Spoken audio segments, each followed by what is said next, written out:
Good morning, everyone. Thank you all for being here today. My name is Terence Wall. I'm the host of Monmouth Regional Chamber of Commerce ChamberCast. And I want to thank all the chamber members and all the chamber members that you see here. This is the building blocks of business. We meet once a month to share ideas and concepts and news that you can use both in your business and the folks that are in your field, and also just really at home with your families. We're going to be talking about an incredible topic today, AI. We only have 1 hour, and it's going to go so fast. And I'm pleased and honored to be with Dr. Jackeline Mejias Fuertes. You got it. Yes. Yeah, Very good, Terence. Yeah, in a moment we're going to go around the room a little bit, but the other day I answered the phone and I said, hello, Terence Wall, how can I help you? Like, hello, Terence. I said, hello, how are you today? I'm pretty good, thanks. I wanted to call you about it and went into whatever the topic was, and I thought, is this a real voice? Or is this, AI? I'm thinking to myself. So I said, what's 2 plus 2? Well, that's a very good question, Terence. It's 4. Now, let me get back to the reason I'm calling you today, right? And I said, what's the weather like? Well, where I am at, it's very nice. Is it nice where you are today, right? Mm-hmm. I said, it's pretty good. I said, are you a chatbot? I am, and then it went into it. But that kind of the conversational, that kind of AI, we're going to talk about a little bit of that today. And in a moment, we're going to go around the room because things are happening so quickly. By next year, I was sharing with Dr. Fuertes that we may be holograms having these meetings, right? And there's a green screen in Aruba, hopefully, we're beaming in. So we're going to get started. I want to thank Ralph Zucker and his incredible team, Somerset Inspired Development. They're doing so many fantastic things. We're down at the block at Bellworks. It's open for business. Check out all the businesses that are here and come down and visit. There's so much going on. Also wanted to share a thank you to Ming from Shared Universe Podcast. Right? Always doing a fantastic job. Absolutely. Just back from San Diego Comic-Con, so he took the red eye just to be here with all of us. And we're gonna hear from the folks that we also really want to thank is all of you who decided to come here on a busy summer, and there's so much going on. So with that, I'd like Jeannie, if we can go around the room a little bit, and then we're going to get into introductions. We're going to dive right in. So welcome. Sure. Darren Singleton, TD Bank. Welcome. Karen Smith, Keller Williams Freehold. Connor Przlomski, Monmouth Regional Chamber. Therese Rolke, Monmouth Regional Chamber. This is our Executive Director of Monmouth Regional Chamber. Woo! Hi, I'm Michelle Fugia from Care One at Homedale. Suzanne Deegan, welcome to our neighborhood. Gary Gelman Images, full service photography, video production for 35 years. Wow. Laura Onsi, Director of Communications, Brookdale Community College. Al Aloisi, Independent Insurance Broker. I shop to find the best rates for you. Great. Would you like to introduce yourself? Christian, welcome. I'm Christian Bryan from Monmouth Regional High School. Hey, welcome. Welcome, Christian. Welcome, Christian. Hi, Miriam Baresh from Primerica Financial Services. I'm a financial advisor in the area. Hi, I'm Randy Zamkatovich from 180 Turning Lives Around. Good morning. I'm Joe Raddick from Stony Hill Business Brokerage. Hi, Teresa Marsh from CSAV Systems. Hi, I'm Elena Wharton from Tap Into. Hi, I'm Paul Thurston from T Marketing. Good morning. Howard Stein from Home Helpers. Good morning. I'm Ann Fundner, Mom. Thank you, Ann. And Ann has a very important mission. She'll be here speaking as our guest for ChamberCast in September about fentanyl overdose awareness. Critically important. Thank you. Good morning, Jared Logan, Go for Hire, Staffing and Career Services. Good morning, Ryan Dahltrick, recent graduate from Georgia University, Business Administration. Good morning, Tracy Singer. Welcome to our neighborhood.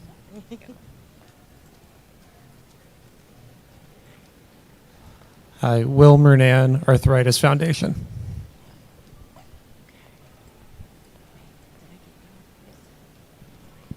Good morning. My name is Winnie Hua from Cytel Incorporation. I'm a data analyst from Homedale. Thank you. And you, about you? Did I miss anybody? So, and I'm Jeannie Wall, owner of Tap Into Publishing in Monmouth County for Holmdel, Colts Neck, Middletown, Hazlitt, Keyport. Thank you. Thank you very much, and thank you, everybody. So we should have them get ready to buckle up, right? Because they're going to learn a lot this morning. I hope so. Yeah, they certainly are. Now, Dr. Fuertes has nearly 40 years of experience in business development, 16 years deeply involved with the New Jersey Small Business Development Center. Leading the mission has ignited national, regional recognition for their impact on economic development. And throughout her career, she's helped hundreds of aspiring entrepreneurs and business owners build their business, launch their careers, and scale their business. She's also the co-founder of Women Entrepreneurs Rock. It's an annual event series that's dedicated to inspiring and nurturing women business owners. She also serves as an adjunct professor in business departments across higher educational institutions. And her interest with AI has gone back a few years, and we're going to benefit from that today. And also I want to share she's actively contributing to various boards of trustees, including Robert Wood Johnson Medical Center, Eastern Monmouth Area Chamber of Commerce, and their educational foundation. So much of this is all about education, and that's why we're here today as well. Works with the Girl Scouts of the Jersey Shore, Steel CDC, and Monmouth Arts. Serves on the Brookdale Community College, one of the most fantastic community colleges in the nation. Brookdale Community College Business Advisory Board, and has also been involved with Impact 100 Jersey Coast and chaired the EMACC Educational Foundation. And she's received numerous accolades over the years, including, finalist with Athena, and there's a lot of fantastic things going on there. So we're going to hear from our executive director a little later on today when we wrap up about the great events going on with the Monmouth Regional Chamber of Commerce. Your membership is so important, and share with your peers that they should also join the Monmouth Regional Chamber of Commerce. She was named one of the most influential in business of the Jersey Shore by the Asbury Park Press in 2023, and also received the President's Beacon of Excellence Award from Monmouth Regional Chamber of Commerce in 2022, holding a doctorate in management from the University of Maryland Global Campus. Thank you so much for being here this morning. Thank you for having me, Yeah, no, Terence, and the Chamber. I truly appreciate the Chamber, and I go way, way back. So to me, this is an honor and a privilege to be here, to be able to share information, especially when it comes to education, entrepreneurship, and small businesses. Well, let's bring it back to the question that I could have asked the caller that said, hello, Terence, and how are you today? Well, I think I'm okay. You're going to let me know. What is AI? Okay, so wanted to define it for you because some people go, what's OpenAI? OpenAI is the company, actually, right? And the company that was started back in 2015, and their mission was to develop a safe and beneficial artificial intelligence, right? So some of you may know some of the products they created, especially ChatGPT, which is pretty much free for everyone. They do have a paid version, but it is free. And it is about spreading generative AI, which is artificial intelligence, that communicates with you, because when you go back to the conversation you had on that bot that called you on the phone, believe me, you're not the only one to have that conversation. And it's interesting enough because while I was working at home, similar situation happened, and I go, why are they calling me? It was for fundraising. And my daughter goes, Mom, ask this question and you'll see it's a bot. And I was like, well, lo and behold, she's right. And this is to show you how fast it's changing our world. In terms of technology, we live in the fourth industrial revolution. For those of you who are not familiar with that, that means that we are living with artificial intelligence. This has been going on for years. This is not anything new. But when it comes to AI, when ChatGPT was announced, this was back November of 2022. And if you look at what's happened since then till now, it's amazing. The amount of tools that are out there for you in order for you to utilize AI, and chances are you're using it already. Because if you look at Google and you do a Google search, it's already telling you that it's using AI to some capacity to give you that information. So that has changed, the way we do things. I was exposed to it when actually Google asked me if I wanted to be part of their beta program. Back then it was called Bard, now it's called Gemini. Right? And I was like, oop, this is new, want to get on this. I am a techie person. By that I mean I do not write code. That is not me. But I use technology wherever I can because I know for a fact that it is going a difference. And the more that I know and the more that I expose my team to, the more we're able to expose small businesses to, so they can gain that competitive edge. And if you are a small business owner, you know it's difficult out there, but knowing that now there's a tool out there that can actually help you get to where you need to go more efficiently and more effectively, why not engage in it? Show of hands, how many people are using AI? Interesting.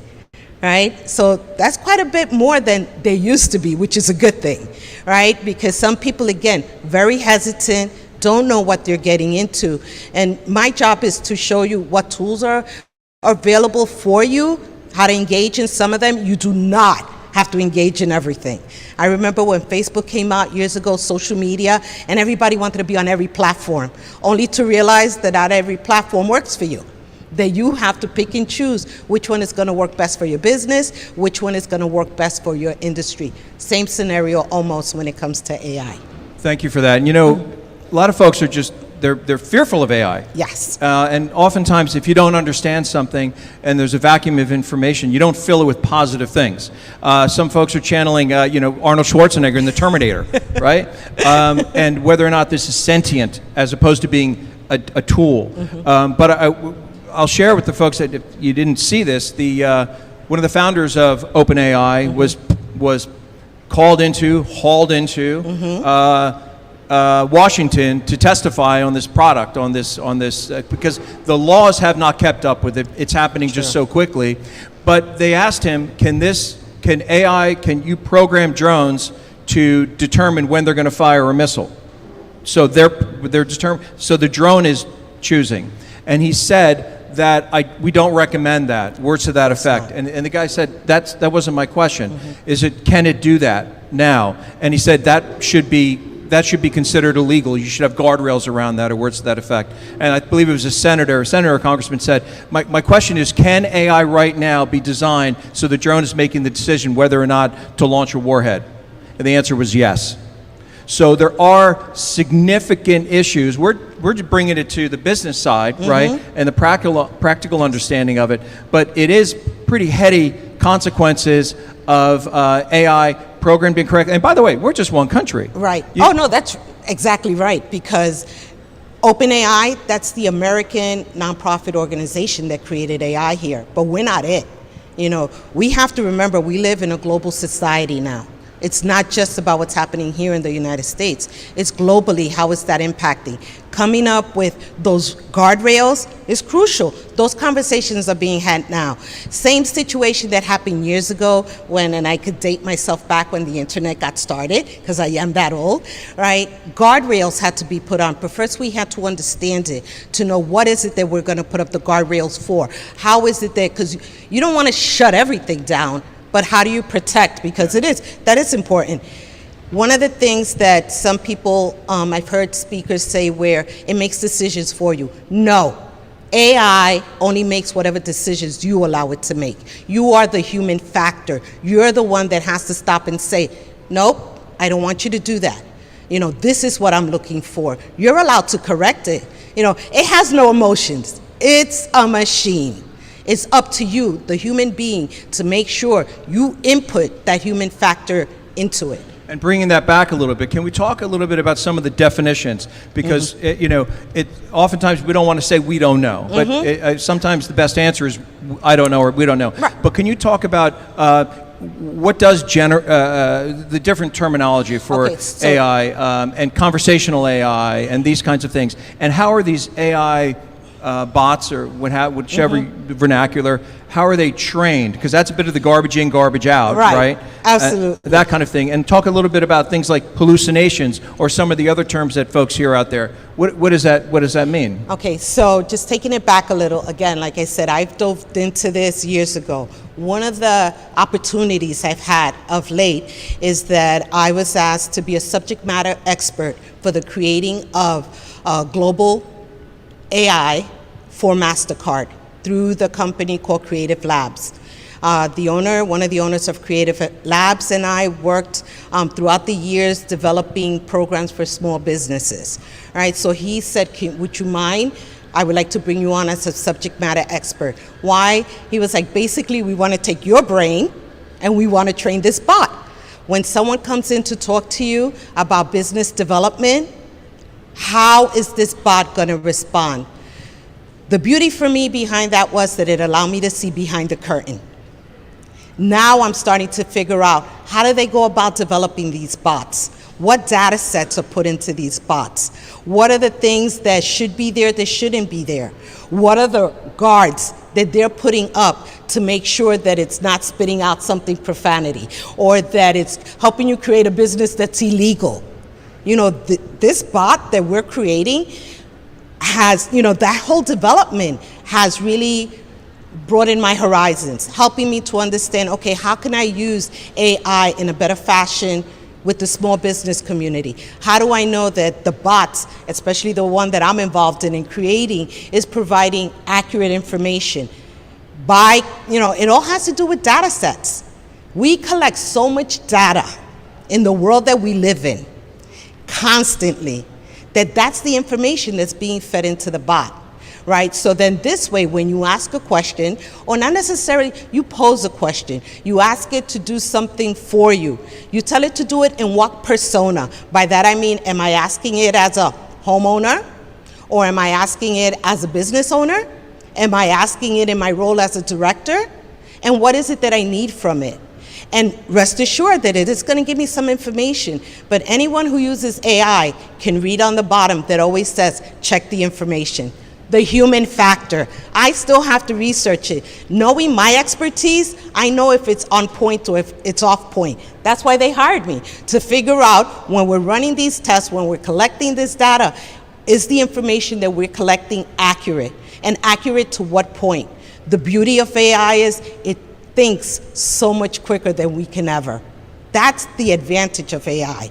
Then now we could do things that would have taken us months to do. You could do it in a day. Putting something together, a report, what used to take me a week, I do in a day, right? However, it's my job as the human being to check the information, to make sure it's correct, that I adjusted the information to what I needed it to be, not just taking it and saying, oh, AI produced this for me, I'm gonna use it, and there we go. That's not it. That's not being responsible. So can I have a reply sent to my brother and say, reply in the same sarcastic tone that he has? Oh, absolutely. You could tell I know I have a habit of writing practical with the tone. applications. Yes, practical application. So with me, I'm always saying, respond to this in a kind and gentle manner, or respond to this in a, you know, excited manner, and, you know, make sure it has no tone, no, you know, bad tone, because if I'm in a state of mind and I'm just typing away, I'm not taking into account how is this person who's going to receive my email going to interpret the email. By doing that, I'm starting to realize, I could write things in a better way now, more efficiently, quickly. Yep. So Jacqueline and I were speaking yesterday, because you're hearing all this information. You may have mastered building blocks of this information, but at the same time you say, well, how does this help my business? How do I make money faster, more efficiently with my clientele? And you gave an example, which I thought was excellent, which was how you're handling certain Zoom calls with AI. And so if in your business, if you have any Zoom calls now, you may or may not be aware of this technique that can help enhance the call, and enhance the follow-up, and enhance the building that business together. Can you share that Zoom, that practical application that any of the businesses with the Chamber can put into place this afternoon? Sure. So one of the things that Zoom, like all the applications that you're using right now, chances are it has an AI component to it. It's up to you to decide, do I want to engage in it? Do I want to try it? Think of yourself as a beta tester. Do it. Right? So you can see, because it will surprise you. So what Terence is alluding to is that one of the things that came up, and it was an option, and I was like, absolutely, AI companion on Zoom. What does it do for me? It takes notes, right? But it's not that little chat bot that sometimes you see in a Zoom call, that someone has their chat bot going on taking notes.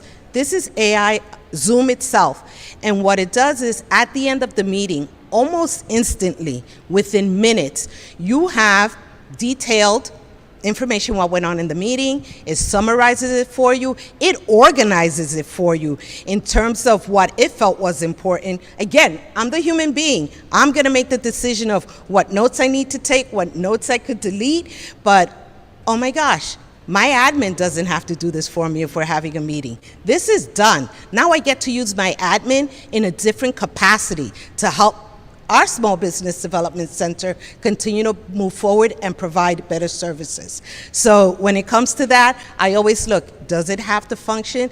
How many of you are using Microsoft? How many are using Copilot?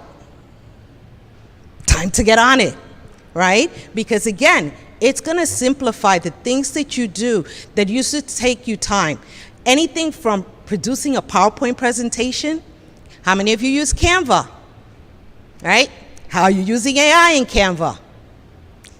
Got to get on it. Give it a shot. There's nothing for you to lose by trying it and seeing how, yes, there's always a learning curve, right? I learned that a long time ago. There's a learning curve. But once I learn it, I'm like, how did I live without this? Because I was going to say, I'm sorry to interrupt. I want to say, how do folks integrate AI with Facebook, Instagram, and when they're trying to put content together for their businesses? Because sometimes you struggle, like, what do I put out today, and the frequency and that kind of things. How is AI working its way into ChatGPT? Please design me a Facebook post that's 2 paragraphs that has the appropriate hashtags. Can you speak to that a little bit? Well, that's important. I don't know if she's still here, but your speaker for next month is a conversation I was just having with her, because I said, you know how AI, she goes, my posts keep on being taken down because it appears like if she's trying to sell fentanyl versus talk about the hazardous of using fentanyl. Well, I said, you can go into your even ChatGPT, the free one, and you could put it in there. I'm a speaker and I need content that is not going to be taken down by the algorithms of whatever social media you're using, and I'm able to communicate this message. This is the message I'm trying to get along. It's going to give you ideas. It doesn't mean you have to use every single one of them, but you could tell it, and by the way, you want to limit how many ideas it gives you because it can go crazy. You know, I've learned to say, limit that to the top 3 ideas, please, or limit that no more than 10. You need content for a month? Tell it, I need content just for a month on this particular topic that I can set up and post. And it will do it all for you, but you, as a human being, have to take the responsibility to say, I'm gonna read this, this is what I want, yes, this is correct, make edits where you need to, because going back to what you said before, Terence, AI does hallucinate.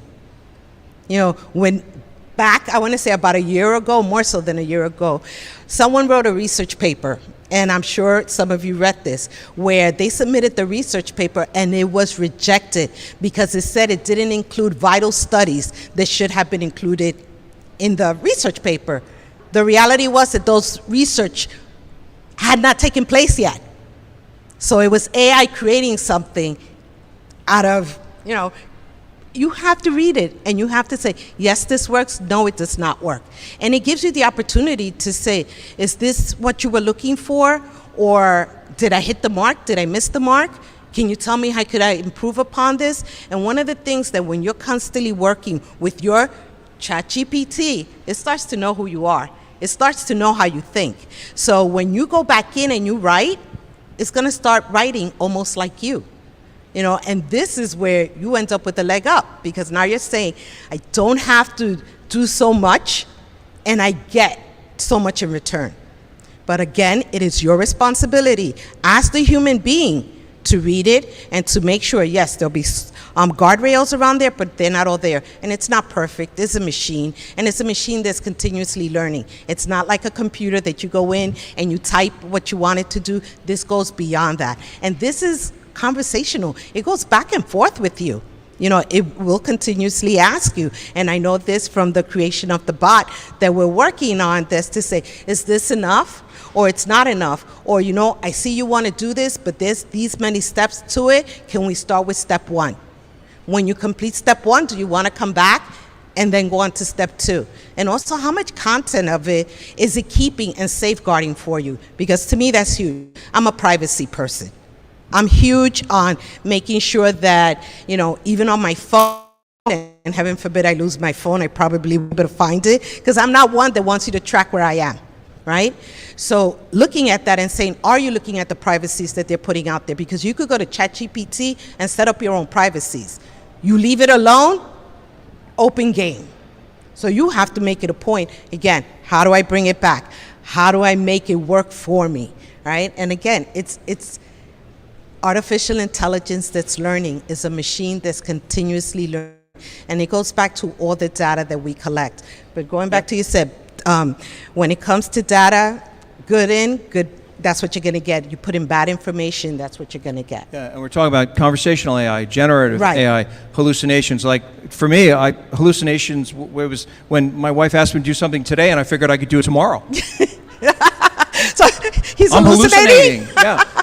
Thinking he could do it tomorrow. But there's a legal case that you may have read about where an attorney was submitting briefs and he was using AI, and it was creating imaginary litigation, which the attorney, I don't recall the exact story, but got in a lot of trouble with. Absolutely. And so you alluded to a little bit earlier, you were talking about some of the obstacles to using AI. And so for businesses that are implementing it, what are, for example, like the 3 common obstacles for businesses that are implementing it? Because if they're not implementing it, their competitors are. Absolutely.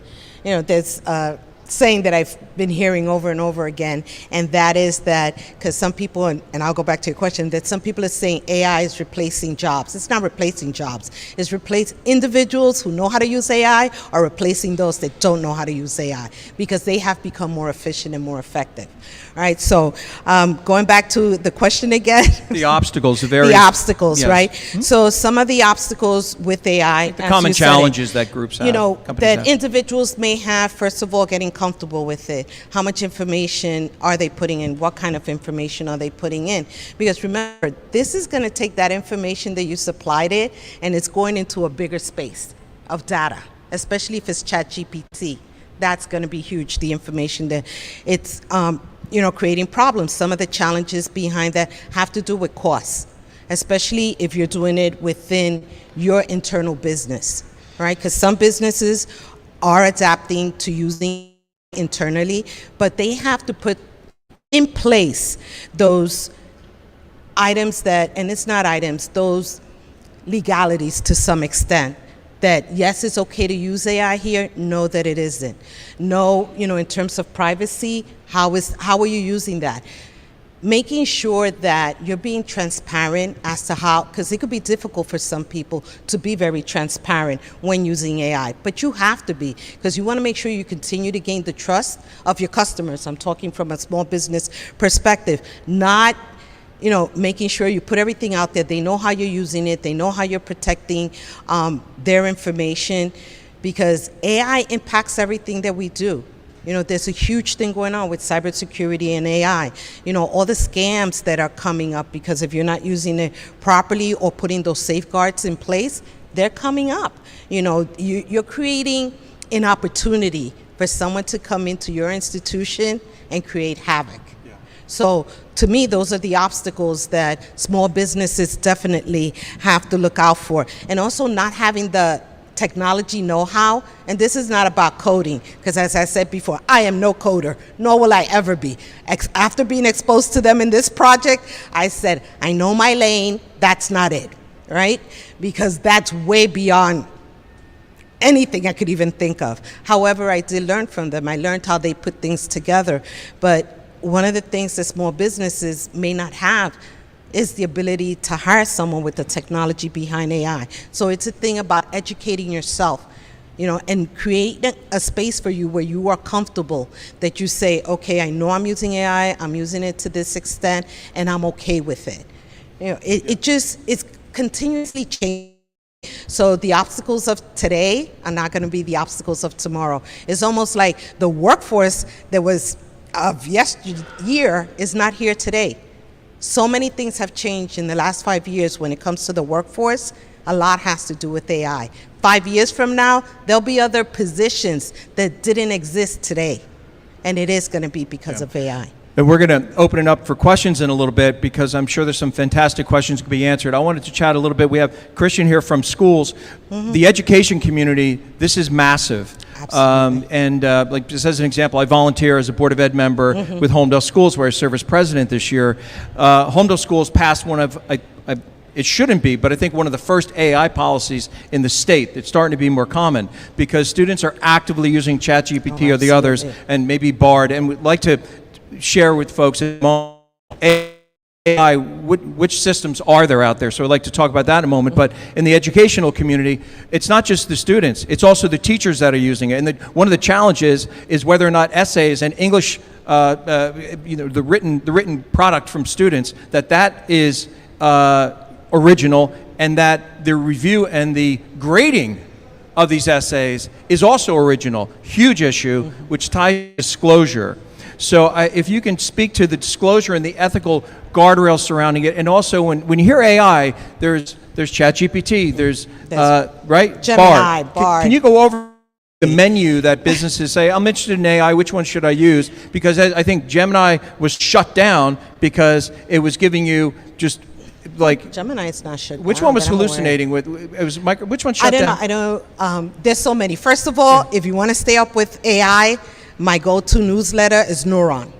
Simple, easy, 2-minute, once a day. N-E-U-R-O-N? Yeah, Neuron? Neuron. Okay. Gives you the information like this. It tells you what different tools are available, what are they good for, which ones have graduated basically, or they score them to some extent. So now you know which ones to use, what to use it for. In terms of listing tools, they're endless at this point. You have to figure out for your industry which one is the best one to use.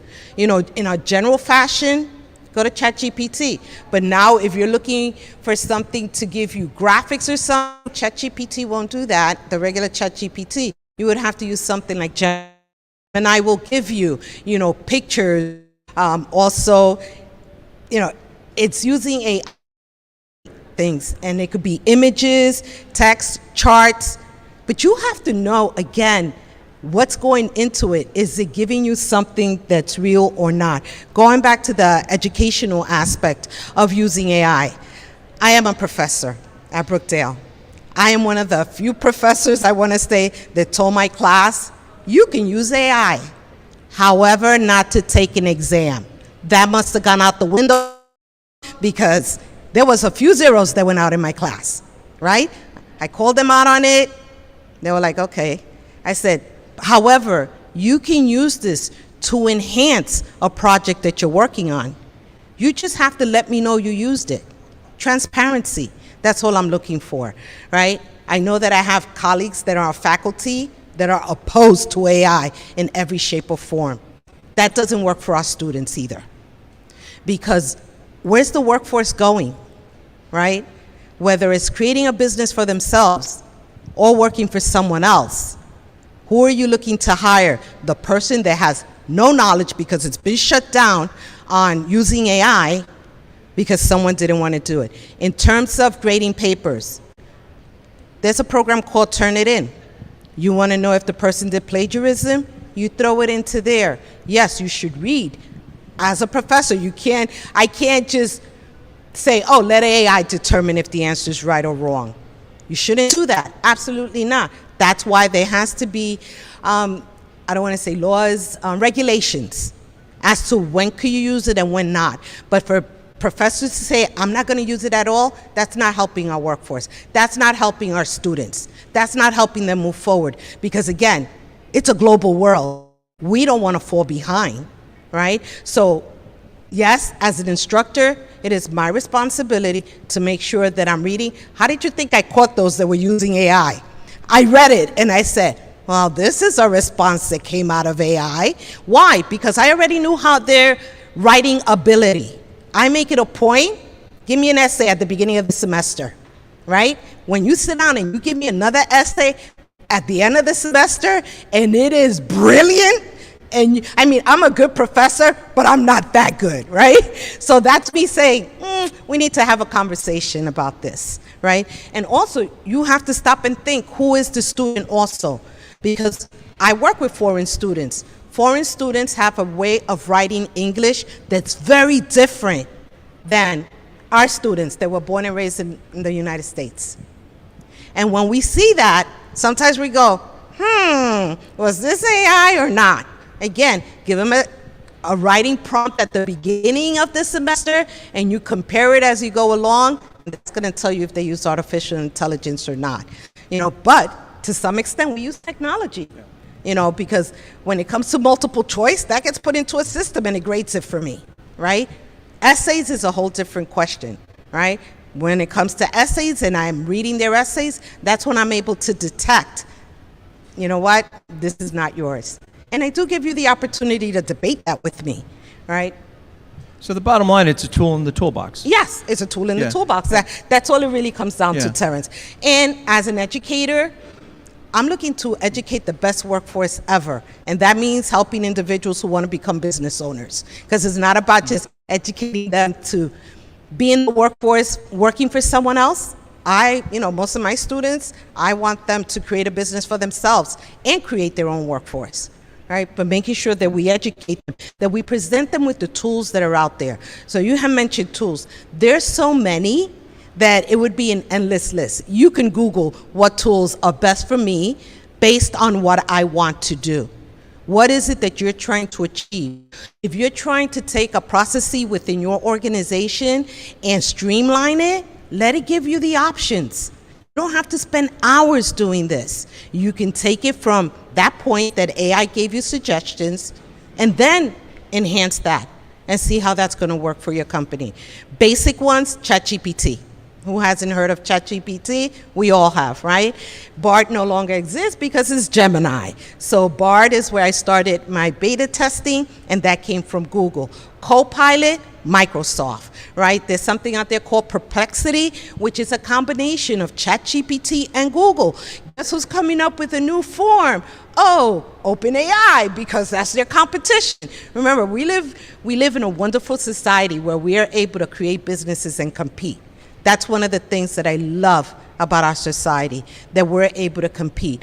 My goal is always to level that playing field for everyone, making sure that small businesses are able to find the tools that they need. And most of these tools can be pricey. However, my recommendation to you is start with the free one. See if it works for you. If it does, upscale, right? Go up a little and say, okay, now this is worth paying for because it's taking me to the next level. I think it's worth noting for the folks that aren't active with it is when you're giving some input to ChatGPT or whichever engine, you should just input it as if you're speaking to somebody, right? Yes. So for the folks persona. Right. So, or if somebody's, you just ask them, I need a list of 10 different things and give me, what would be a typical input or method of communicating in that prompt, right? So basically, they all have prompts. And in that prompt, and they even give you suggestions.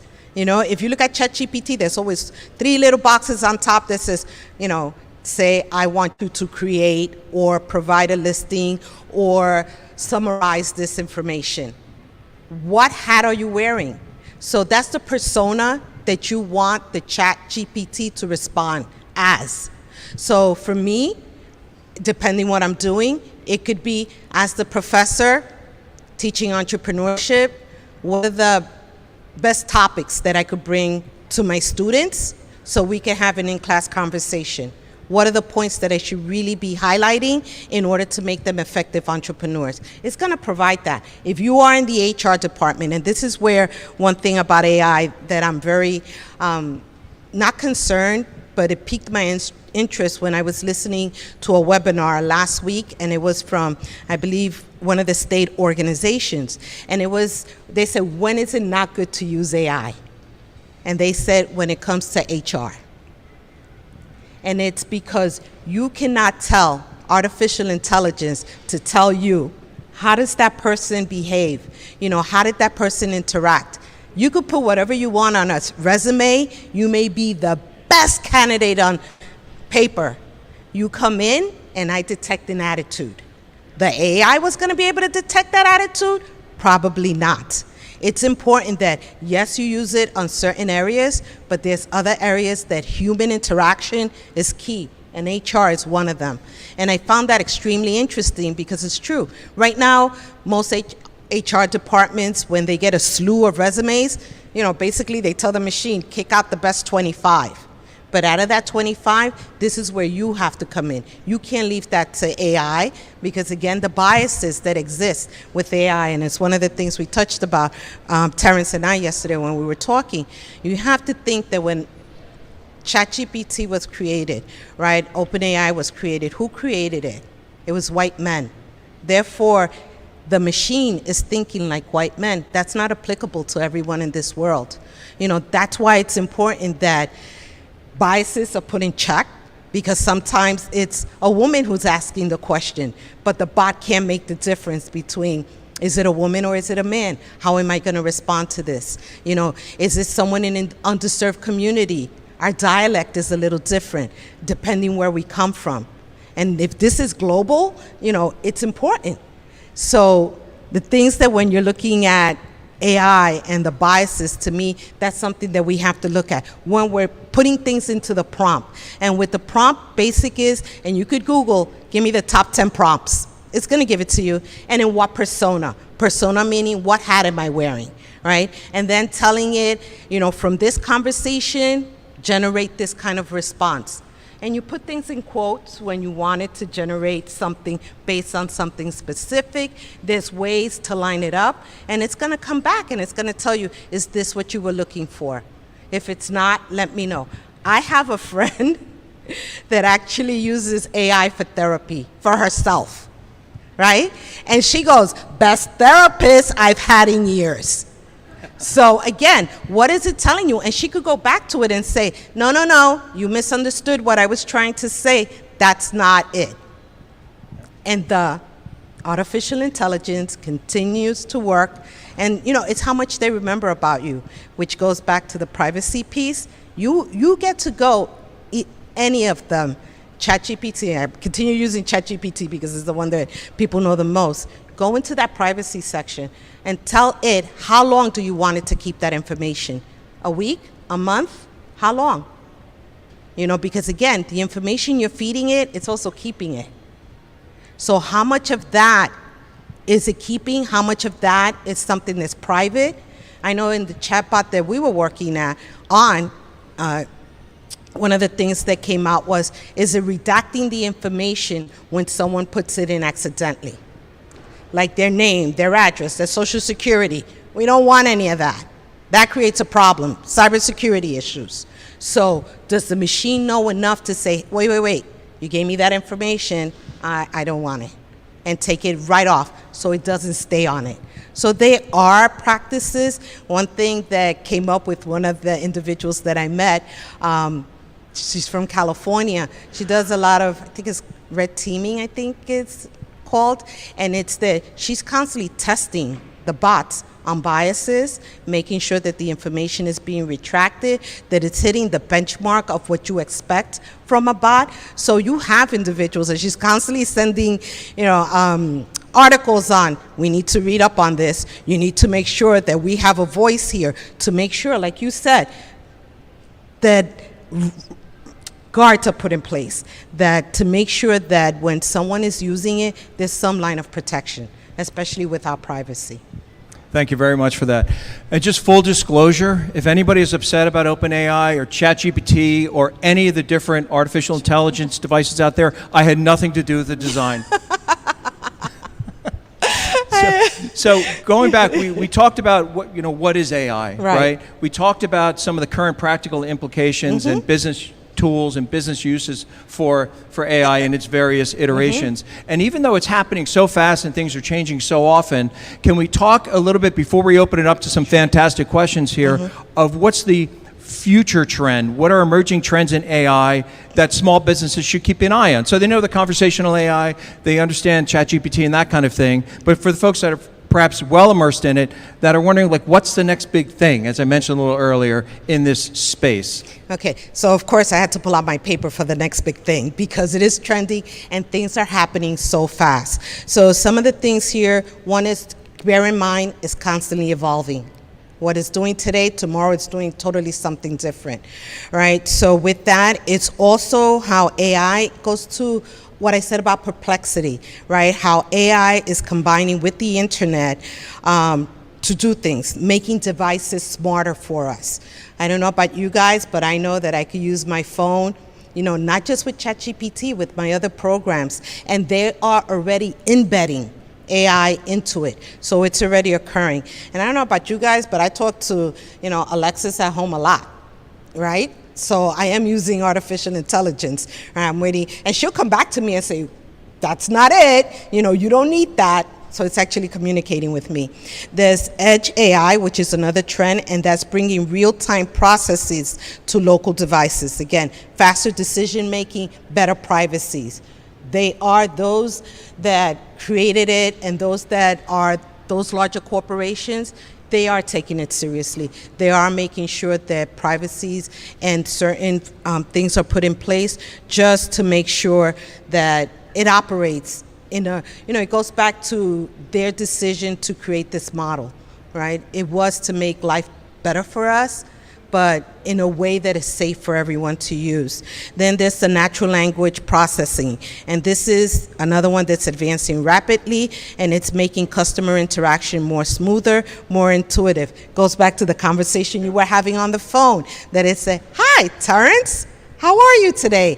When it keeps on going, that you're like, no, this is the bot. We're ending the conversation, right? But because of the way it sounds and because of the technology behind those chatbots now, it's making it where, oh my gosh, we really have to look at this. And also those virtual assistants. How wonderful to have a virtual assistant that basically you don't have to pay for, works for you 24/7, right? And the information that it's giving you is incredible, right? So as a small business, in terms of these trends, you want to invest in AI. There's no going back, to think that, oh, I don't need to use it. Don't use it. You're going to lose your competitive edge. This is where new projects are going to come up. This is opportunities for small businesses as well. So looking at them and how that technology continues to evolve is something that you have to continuously look out for. Like I said, I didn't list how many tools because there's so many, but find out which tool works best for your industry. See what your industry is using to help propel your business even further. And then find the tool that works for you on a daily basis. Engage with it. Help that bot that's on your phone, on your computer, get to understand you even more. Thank you so much, Jacqueline, for all of that information. We're going to open it up now to questions. You may have some specific use or concern that you have, or some other aspect of AI that you would have a question about. So we'd like to open it up to questions now, and then we'll wrap up this wonderful program this morning. Thank you, Jeannie. Great. Thanks for being here. Great presentation. I missed the whole thing about blaming white men. So it wasn't blaming them. They created it, so it was thinking only. So now that's not the case. So in a world of 2024, and I fully understand there are a lot of white men's photos around here, but we do have a woman running for president. We've had a black man run for president. Mm-hmm. At what point is that no longer the case? Well, one of the things that's happening with AI is addressing those biases. That's happening. It's been happening for over a year. The organization that I work with that brought me onto the project for MasterCard is called Creative Labs. They were the first company to create an Afro-Latina AI. Her name is Claria, and she's amazing. When you look at her, you no longer see someone, I see someone that looks like me. You know how amazing that is? On top of that, Claria speaks all languages, even Ebonics. So how you're asking the question, she's done interviews in Spanish. Doesn't matter. Addressing it is what matters. So that's why it's important. The red teaming, I believe it's called, red teaming or redlining, one of the two. And that is why those are important, because you want to make sure that those biases are being addressed. So this way, when you go in, no matter who you are, it has an idea of who you are. Let me respond accordingly. Because if you're looking to help you respond in a better fashion, not to help somebody else respond in a better fashion. So the fact was that that's the way it was created, not that that's the way it is right now. But on the onset, and that's one of the problems that they found, that it wasn't responding like me, a Latina, a woman. It wasn't responding like me. It was responding like Terence. No with, offense. with an Irish accent. Yes. And a nice glass of Guinness. There you go. So thank you for yes. that. You know, we're going to have a great question coming up in the back because, you know, it's making me think of the arts and the natural human talent and protecting that talent, which is a massive issue right now. Am I channeling a little bit what my here? Because there are certain things you cannot duplicate or replicate, and it requires that human talent. So yes, and Lauren did not introduce herself earlier, so she's the executive director of the Garden State Film Festival. Woo! Lauren! She's a former ChamberCast guest here. We did film in New Jersey, and you also have a position at Brookdale Community College, right? I do. Yes. Hi, I work at Brookdale Television. We have several studios on campus. It's really great. And Jackie, how would somebody get in touch with the Small Business Development Center of America at Brookdale if they had questions about their small business? She is so wonderful. We plug each other here at from Brookdale. That's who we are. But for more information, definitely visit our website, which is mosbdc.com. It stands for Monmouth and Ocean Small Business Development Center.com. There you could connect with us if you want to have a conversation with us. All you have to do is sign up for counseling, which is at no cost and is confidential, and we could definitely have a conversation with you. One of the things that we've done through the Small Business Development Center, and again, I love trying pilot programs. I want to know if it works, doesn't work. So, of course, we had to dive into AI somehow. We actually created a master program regarding LinkedIn and AI. How to use it, not just to increase your brand, your company's brand, but your brand as an individual, right? We realized that we have to take baby steps, because, you know, we just felt that, you know, I think all our clients are, you know, have the knowledge, know how to use it. And then we realized, oh, we need to scale back a little bit. However, those that were in that advanced area when it comes to using AI really benefited from the program. You know, we learned, because again, it was a pilot program, that we just had to scale it back a little to get more people comfortable in understanding how to use it. So we're always coming up with different programs to help small businesses, especially in the realm of AI now. Because wherever you go, there's going to be a component of AI attached to it. So definitely when it comes to images, and I'm going back to what you said, I know we're running out of time, I'm looking at that clock, but remember when the writers were on strike, you know, because to be an artist and to have your stuff copied, that's heartbreaking. That's your bread and butter. You know, that should not be allowed, right? So again, laws had to be put in place of when you can use it, when you cannot use it, when you have to disclose what you're doing in order to use it. The same thing comes with images. You know, so many, like you said, next time will be a hologram, which you know if it's us or not. If you're watching us, you know, via TV, right? Do you know? Is it us or is it not us? We could be in Aruba. Let's go for that, right? With a green screen behind us. You wouldn't know. So again, how is it being used? And those of you that are in the arts that have that wonderful talent, you don't want AI to take advantage of that, right? So again, laws are being put in place. Everything comes with time. Nothing happens overnight. Because again, this is only, you know what, 2 years old? Yeah. When you look at it, AI, the way we're using it is 2 years old. It's not that old yet. It's not that old. It's so not that old. It's a little baby. Yeah. So as we're going along, we have to come up with these acts that will protect us, you know, will protect individuals, will protect those that are in the creative field, that the protection is there. And that you can hold on to what you create and say, this is copyrighted, this is mine. You can't use it without my permission. You can't use it without giving me royalties. That's not fair. But meanwhile, the AI that's been trained has been trained by scraping every ounce of publicly available information, but a lot of that content was written and created by others, yes. which with no guardrails. You know, we have time for a couple more questions, but if one of the folks that are here, if you have a success story, something that's working for you, it would be great to hear it. Like, what if there's something that you're utilizing right now just to share while we're here? It's just, what is it? So folks here, in my business, I'm doing X, it's doing Y and Z. That would be helpful as well. So a question or even a comment. Go ahead, Jeannie. Therese. Hi, Jackie. Hi, Therese. So we had a conversation the other day, and we were talking about students using AI, and you didn't want people to be fearful either. So how do you address that?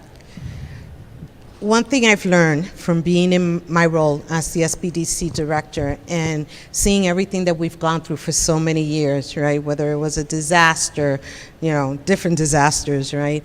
How businesses needed to advance, right? How technology plays a role, getting people comfortable. That's my goal, is to get small businesses comfortable with using it, to trust themselves. You can't break it. It's like when people were learning how to use computers and they were like, oh my God, I don't want to touch it, I may break it. No, you're not going to break it. Same thing with AI. It's getting people comfortable having these conversations, addressing the fears. As you said before, Terence, when we don't know something, we create things in our head that are not actual, that are not factual. So what information is being disseminated and by whom? Because we can all talk to AI, right? But what do you know about it? What's been your experience with it? So it's a matter of getting people comfortable with it and saying it's okay. And starting at a lower level and then scaling up, not thinking I have to dive into the best AI, tool that's out there. Start small, get comfortable with it, gain your confidence with it, and you'll be surprised how it could work for you. So Thank it's you, all Jackeline. about bringing that trust along with the individual. Thank you. So this is touching on that. Adding to that is that to just try the technology, and I found I had success with.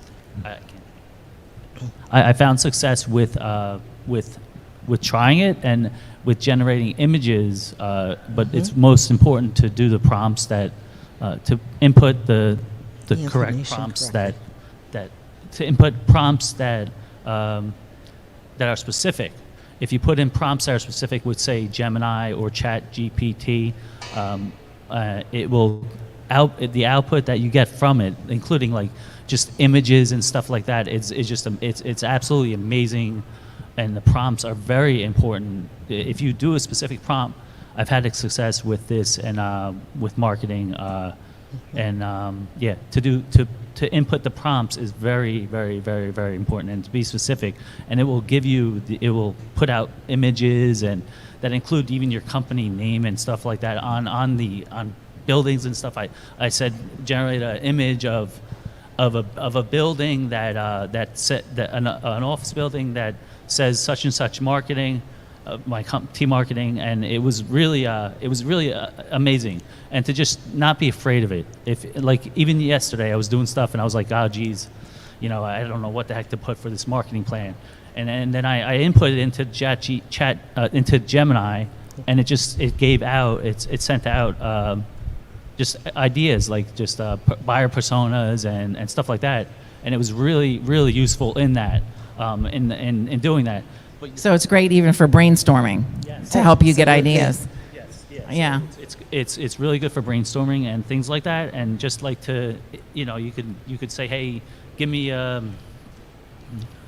list of 15 CTOs. I put in. It gave me a list of 15 CTOs, which are calls to action, and popular ones, and it's absolutely amazing if you put in the right keywords. So it's about putting in the right keywords. Yeah. Thank you, Paul. Thank you for those inputs. And Jackeline, so for folks as you wrap up, what would be your key takeaways for businesses that are either using it or perhaps more novice to it?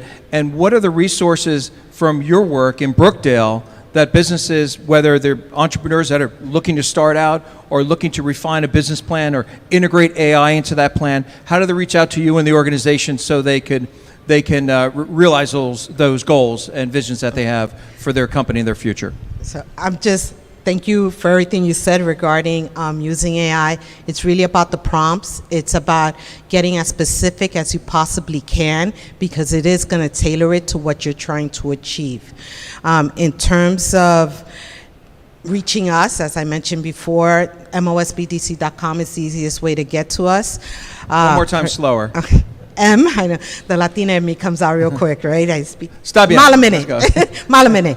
No, MOSBDC.com, which stands for Monmouth and Ocean, Small Business Development Center.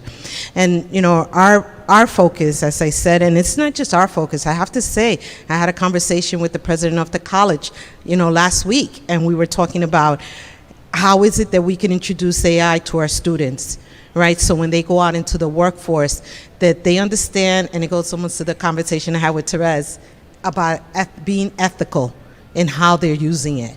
You know, so helping our students, helping our businesses. There's programs that if you go to our state website, which is njsbdc.com, we're always running different programs on different uses of AI. Again, introducing the small business community on using AI. You know, most of those are free. The webinars, you could just hop on, do it during lunch. You'll be surprised how much information you're going to take away with. For me, whenever you see an opportunity, no matter who it's coming from, and they're going to talk about AI, do it. You know, sit there, listen to the webinar while, I hate to say multitasking, but, you know, how many of us don't do that? I think we all do. Sit there, and while you're listening, there's stuff that you're going to take in, and you're going to say, you know what, let me jot that down because I'm going to want to try that a little later. AI, I went to a conference, I believe it was in June, and it was a digital marketing conference. And how it has exploded. That whole industry is amazing. I just sat there saying, I thought, and I believe myself to be an early adopter of using AI. I was like, oh my God, I feel like if I'm falling behind. You know, so it's important to get started because the sooner you take to get on it, the further behind you're gonna fall. You know, so you want to get there, you want to get comfortable, you want to use it, and you want to be able to move forward. And then remember things like privacy, especially if you're using it, the content, or you're using your client's information, understand privacy. You know, how are you guarding that information? So I always say never put anything private in the chat, you know, in the prompt, never add anything that you would not want the world to see or to take from you.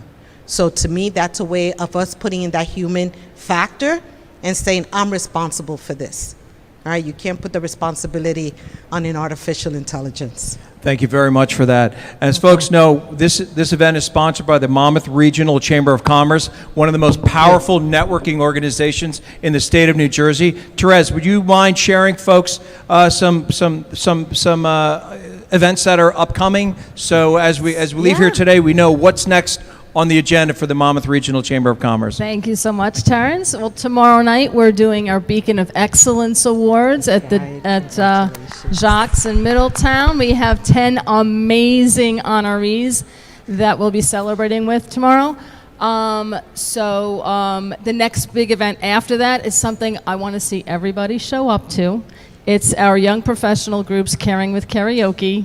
Fun event at the Wonder Bar on September 26th. Don't want to miss that. It is for charity. We are raising money for the Society for the Prevention of Teen Suicide this year. So, and they're great partners too. They're gonna do some stuff with video that you'll be seeing soon to talk about it. So I can't wait to see what they come up with. And just check the calendar. We're so busy. We just are very active. We have breakfast meetings every Friday at the Marlboro Diner. Last Friday we're on Zoom. We have a Women in Business group, the Young Professionals group, Health and Wellness, and our nonprofit group is called Community Partners in Service, where we bring the nonprofit sector together with the business sector to see how we can best work together. Because it's not just about fundraising, right? It's about time, treasure, and talent, right? Say thank you. Thank you so much, Therese. And I'd like to also have a shout out to Al Aloisi, who puts the forte in piano forte. Yes. He may not be, is he oh, there you are, you're still here. Yeah. See? There you go. There you go. The tennis pro and renaissance man of Monmouth County. So, Al, it's always a pleasure. You hear him gracing the keys as you meander through the beautiful grand foyer of Bellworks as we made our way back this morning to meet with Dr. Jackeline Mejias Fuertes. Thank you, thank you. Thank you so much. Can I say one more thing, though, that I do want to expose the community to? And it's one of the new entities created at Brookdale, and it's called the Venture Hive Entrepreneur Ecosystem. And just type it in, Venture Hive Entrepreneur Ecosystem, where everyone can engage in. And one of the things that it popped into my head was what Terence said, right, about bringing nonprofits and business owners, which is one of the things that's done in that entrepreneurial ecosystem. But again, more so, is helping us understand how to collaborate with each other. Collaboration is key for all businesses to succeed. And for our county to keep on moving forward, it's critical that we learn how to collaborate with each other, that we learn how to leverage our resources. And part of one of the pillars of the entrepreneurial ecosystem at Brookdale is just that, helping individuals understand and learn how to collaborate, right, along learning how to leverage the resources, also to tap into some resources that you may have not thought were available either in the county or in the state, as well as the federal level.